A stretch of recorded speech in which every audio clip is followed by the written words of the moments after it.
Olá, tudo bem? Eu sou o professor Celino e mais uma aula de Geografia com vocês.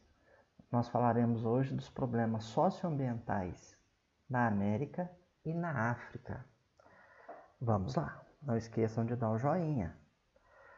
Primeira coisa, nós precisamos saber a causa da atual situação tanto dos países da América Latina quanto dos países do continente africano.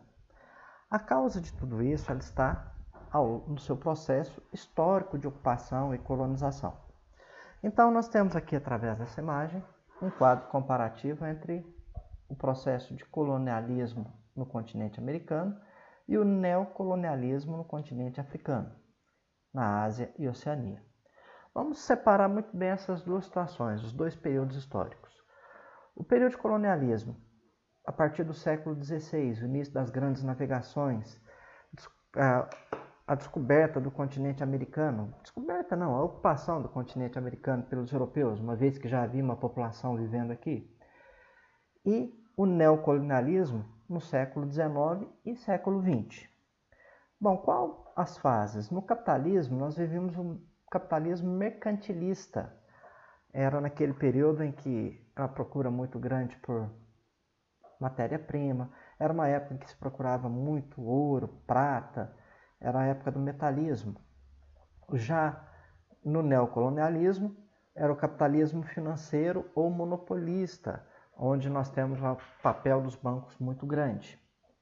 Nesse período do colonialismo europeu, nós tivemos dois tipos de colônias aqui no continente americano. Nós tínhamos as colônias de povoamento e as colônias de exploração. A colônia de povoamento é aquela em que a preocupação maior é o desenvolvimento da terra, veio uma população para esses locais, uma população com o objetivo de transformar aquela terra ali e progredir com aquela terra. Já a colonização de exploração era o objetivo de explorar as riquezas e levar para o continente europeu. Uma das coisas que tanto uma quanto a outra, o neocolonialismo, novamente, a questão da fornecimento de matéria-prima e, principalmente, aumentar o mercado consumidor. Uma das justificativas da colonização no continente americano é a expansão da fé cristã. Ela era muitas vezes financiada por grupos ligados à Igreja Católica. Já no continente africano, asiático e na própria Oceania, era a missão civilizadora, vou levar a civilização para essas regiões que até então viviam na barbárie. Existe uma diferença muito grande assim quando a gente fala de colonialismo e imperialismo. O colonialismo foi aquele período das grandes navegações. Imperialismo e neocolonialismo já foi um período posterior. Nesse caso, os países europeus eles precisavam de um local para fornecimento de matéria-prima, uma vez que muitos desses países tinham perdido as suas colônias no continente americano. É o caso da Inglaterra, é o caso da Espanha, é o caso de Portugal. Os países europeus necessitavam de um local para fornecimento de matéria-prima. Então, nada melhor do que ir em direção ao continente africano, ir em direção ao continente asiático, até mesmo a Oceania. E esse processo de interferência nesses continentes ficou chamado de imperialismo, ou um novo processo de colonização. Imperialismo é quando um país interfere no outro país. Então aqui nós temos duas formas de domínio. Esse domínio ele pode ser territorial ou econômico. O domínio territorial é aquele que é a intervenção direta. No caso, a utilização de soldados, a utilização de armas, um domínio totalmente do território. Já o econômico é aquela em que a interferência ela se dá nos campos político e econômico. Então, financiamento desses países, em troca do financiamento, a presença de empresas ou até mesmo a interferência direta na economia desses países que recebem esse financiamento.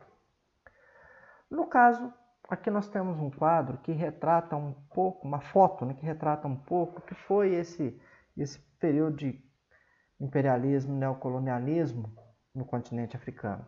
Nós temos aqui um europeu com a sua arma e um habitante nativo de uma das tribos do continente africano.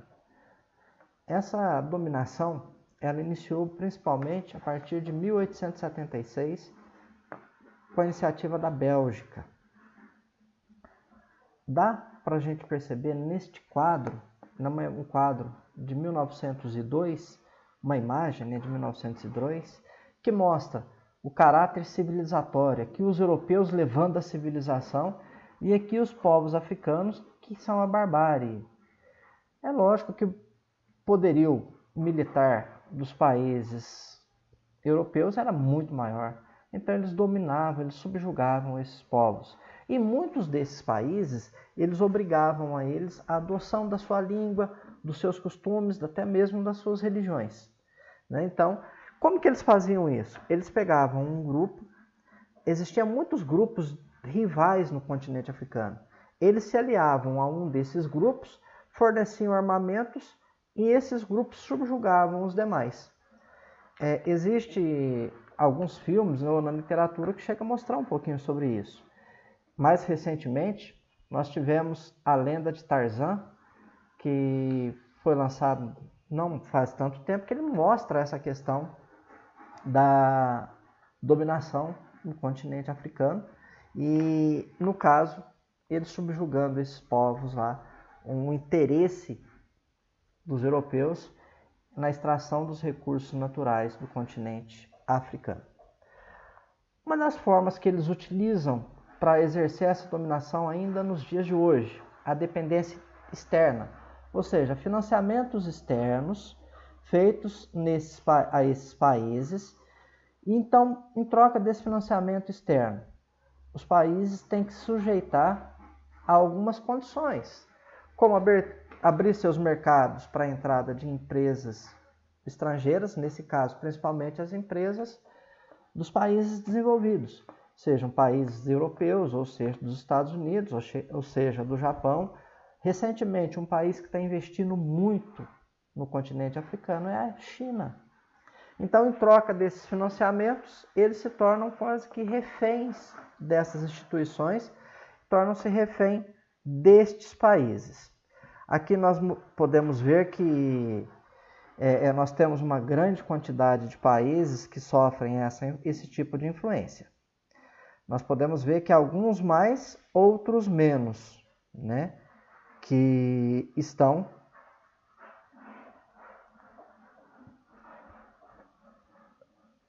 mostrados aqui nesse mapa, aqueles que têm uma grande quantidade de valor do seu produto interno bruto em relação à dívida externa. Aqueles que são mais escuros os que devem mais, então os que estão mais sujeitos a essas interferências econômicas dos outros países. Uma das formas de interferência também é através das empresas multinacionais.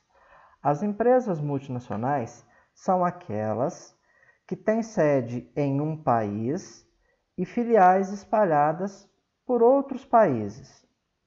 Então, nós podemos ver aqui um exemplo de empresas ligadas ao setor da produção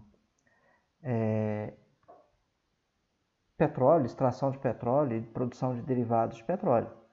Nós temos aí como um exemplo a Shell, nós temos aí como exemplo várias outras empresas, elas estão espalhadas no continente africano. E elas estão extraindo as riquezas, os recursos desses países e comercializando pelo mundo. Então, a interferência das multinacionais. Hoje em dia, não há mais aquela dominação com armas. Há uma dominação com as empresas multinacionais. Agora, um problema que atinge principalmente os países do continente africano. É lógico que esse problema não atinge somente lá.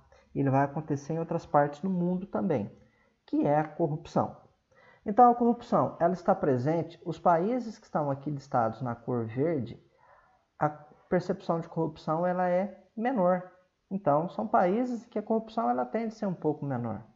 O Brasil está aqui no intermediário, né? O Brasil está de intermediário para baixo, né? Os países do amarelo em direção ao laranja e vermelho, a percepção de corrupção é maior. O Brasil, como América Latina, tirando com exceção o Chile e o Uruguai, essa percepção ela é bastante grande ainda. Mas observem no continente africano. Olhem como que essa percepção da corrupção ela é muito grande. Então a corrupção, ela infelizmente é um problema que afeta os países do continente africano. E isso atrapalha o seu desenvolvimento. Porque a corrupção é dinheiro que poderia ser utilizado na saúde, dinheiro que poderia ser utilizado na agricultura, no atendimento, na educação, na qualidade de vida das pessoas, né? Produção de alimentos na agricultura. Observem aqui agora no que diz respeito ao acesso à alimentação. Aqui nós temos dois períodos, de 1991 até 2015. Então, neste caso, a porcentagem de pessoas que consomem calorias suficientes para necessidades básicas. Aqui seria maior do que 5%, entre 5% e 20%, e nós vamos aumentando aqui. Então, neste caso aqui, menor do que 5%, né? Que não tem acesso. Nós vemos aqui algumas partes que, quanto mais escura a cor, pior é a situação do país. Então, nós temos aqui locais, esses que estão em cinza, que não tem dados. Então, na cor vermelha, problemas de alimentação.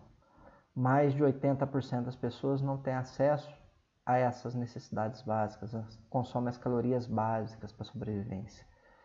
Então, nós temos aqui um problema gravíssimo. E já em 2015 a situação melhorou um pouco, mas recentemente, com a questão da pandemia, a situação voltou a piorar, principalmente nesses países que já enfrentavam esses problemas. Alguns desses países eles têm que receber auxílio de outros países, auxílio de fornecimento de alimentos ou auxílio econômico para que eles possam lutar contra essa questão da fome. A fome ainda assola muitos países do continente africano. Bom, um outro problema que nós temos no continente africano são os conflitos étnicos e religiosos. Então, neste caso, onde nós temos aqui essa figura aqui desse homenzinho armado, nós temos guerra civil, conflitos armados. Então, nós temos em vários pontos aqui do continente africano. Quando nós temos conflitos de fronteira, regiões tensas, então nós percebemos que existem vários locais no continente africano essas disputas, esses conflitos. Conflito étnico é de uma raça contra outra raça, de um povo contra outro povo. E conflito religioso, uma religião contra outra, muçulmano de um lado, cristão do outro, por exemplo, né? Agora, por que isso acontece?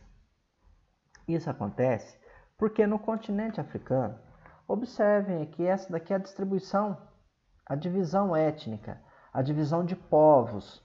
Então, cada uma dessas partes aqui representa um povo diferente. Então, aqui nós temos um povo, aqui nós temos outro. Então, são tribos. Essas tribos têm características, culturas diferentes, valores diferentes. E nesta imagem da direita, nós já temos um mapa em que foi a divisão feita na Conferência de Berlim em 1885. Observe que na formação desses países não se levou em conta a diversidade étnica. Então, dentro de um mesmo país, foram colocados vários grupos étnicos diferentes. E muitos desses grupos étnicos, eles eram rivais, eram, em alguns casos, inimigos. Eles guerreavam entre si. Então, na formação dessas colônias aqui, a partir de 1885, esses limites não são levados em conta, essa distribuição étnica, essa divisão étnica não é levada em conta, Então, no mesmo local, colocam grupos rivais. Enquanto eles estão sob o domínio europeu, esses povos vivem uma relativa paz.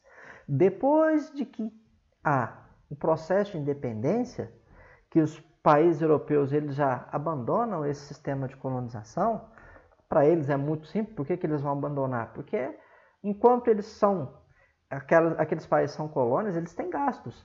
Hoje eles não precisam, mas eles podem explorar através das suas multinacionais e sem ter gastos. Então, quando esses países adquirem seus processos de independência, eles se tornam países independentes, toda aquela rivalidade que existia, ela aflora. Os conflitos, eles passam a ser intensos. Porque esses grupos rivais que agora vivem no mesmo território, eles passam a lutar um contra o outro. Nós temos aí o surgimento das diversas guerras, a guerra civil que existe entre eles. Isso pode ser visto em algumas imagens. Essas aqui são imagens que mostram esses grupos armados. Alguns desses grupos são ligados ao governo, alguns não são, são grupos guerrilheiros. E muitas vezes esses grupos guerrilheiros, eles sequestram crianças para que essas crianças possam lutar ao seu lado. Eles obrigam elas a lutar ao seu lado. Em algumas dessas guerras, eram guerras que eles utilizavam lanças, machados, enxadas. Era uma guerra muito sangrenta. Muitos países do continente africano, eles passaram por momentos de instabilidade e por guerras civis. Até hoje, eles ainda enfrentam essas situações. Bom, agora, o fato desses países. Então, o subdesenvolvimento é uma origem histórica no continente africano. Agora, as consequências. O que isso gera de consequência? Baixo índice de desenvolvimento humano. O desenvolvimento humano, o IDH, é aquele índice que vai mostrar a qualidade de vida dos lugares. Então, quanto melhor for o IDH, quer dizer que aquela população está vivendo bem. O IDH ele varia de 0 a 1. Então, quanto mais próximo do 0, pior a situação. Mais perto do 1, melhor a situação. No continente africano, grande parte dos países eles estão mais no meio da tabela ali, indo mais próximo do 0 do que do 1. Então, tem problemas gravíssimos. Elevada taxa de pobreza, acentuada taxa de natalidade ou crescimento populacional desajustado, nasce-se muita gente, mas morre muita gente. Então, a mortalidade infantil é alta. Então, a população, isso que é crescimento populacional desajustado, nasce muito, mas morre muito. Débil ou fraco saneamento básico, lembrando, saneamento básico, água tratada, coleta de lixo, coleta de esgoto. Isso faz parte do saneamento básico. Taxas acentuadas de desemprego, cuidados de saúde precários ou deficientes, acentuada taxa de população analfabeta, assistência materno-infantil deficitária. Então, são muitos desafios, muitos problemas a serem vencidos. E muitos desses problemas, a corrupção impede que eles sejam resolvidos no continente africano. Não só lá, como no mundo todo, a corrupção, ela infelizmente atrapalha. Muito. No caso agora, a herança colonial da América Latina. Então, vamos só lembrar, a América Latina são aqueles países do continente americano que foram colonizados por países cuja língua é de origem latina, principalmente Portugal e Espanha. A herança colonial. Os países da América Latina, eles foram colonizados utilizando a colonização de exploração, aquela que visa explorar as riquezas e levar de volta para a Europa, levar essas riquezas para a Europa. Então, desde o início, há uma exploração dos recursos naturais nesses países. Depois, existia o Pacto Colonial. O Pacto Colonial era entre a metrópole e a colônia. Da metrópole, em direção à colônia, iam os produtos manufaturados e os escravos. Da colônia para a metrópole, ouro, prata, produtos agrícolas, matérias-primas e produtos tropicais. Então, a colônia só podia fazer comércio com a metrópole. Ela só podia vender para a metrópole, mas também só podia comprar da metrópole. Exemplo, Brasil e Portugal. Brasil só podia vender para Portugal e só podia comprar de Portugal. No final do século XIX, início do século XX, algumas mostras dessa economia, os países da América Latina ainda muito dependentes do setor primário, da agricultura, extração dos recursos naturais. Então, fornecimento de matéria-prima, fornecimento de produtos agrícolas, neste caso aqui, esse exemplo é de uma lavoura de café, colheita do café. E aqui nós temos a extração de recursos minerais ainda puxados por carroças, né? Então essa extração mineral, a produção agropecuária, era uma característica muito marcante das exportações dos países da América Latina, principalmente do século XIX e início do século XX. Após a segunda metade do século XX, alguns países começaram o seu processo de industrialização, como foi o caso do Brasil, como foi o caso da Argentina, o caso do México, entre outros. E após 1929, nós tivemos a quebra da Bolsa de Nova York. Então, alguns desses países mudaram as suas características, como é o caso do Brasil. Deixou de investir tanto na produção do café e passou a investir na industrialização. Mas como que era? Nós temos então a chamada Divisão Internacional do Trabalho, ou DIT. Durante o período colonial, a Divisão Internacional do Trabalho, ou DIT, era chamada de clássica. Nós tínhamos as metrópoles, elas iam os produtos industrializados para as colônias, e das colônias as matérias-primas, agrícolas, minerais, entre outros. Depois, com o processo de industrialização destes países, a independência desses países, a relação ainda continua a mesma. Vindo produtos industrializados dos países desenvolvidos, indo produtos primários dos países em desenvolvimento ou não desenvolvidos, em direção aos desenvolvidos. Atualmente é a mesma situação. Hoje nós temos a globalização. Dos países desenvolvidos, vão produtos industrializados, normalmente aqueles que possuem maior tecnologia. Também vai capital, dinheiro para empréstimo, investimentos nesses países. E dos países subdesenvolvidos, industrializados, como é o caso do Brasil, vão produtos primários, alguns produtos industrializados com pouca tecnologia, o dinheiro volta através dos juros, do lucro das empresas que estão instaladas nesses países e os royalties. O que é o royalty? É o direito de você utilizar determinado produto ou descoberta feita por outro país. Então, vou dar um exemplo do caso da vacina. Aqueles países que produzem a vacina, eles vendem essa vacina e vendem até o royalty, ou seja, a autorização para você produzir a vacina no seu país. Pessoal, espero que vocês tenham gostado desse breve histórico aí do continente africano e do continente americano. Um abraço e até a próxima.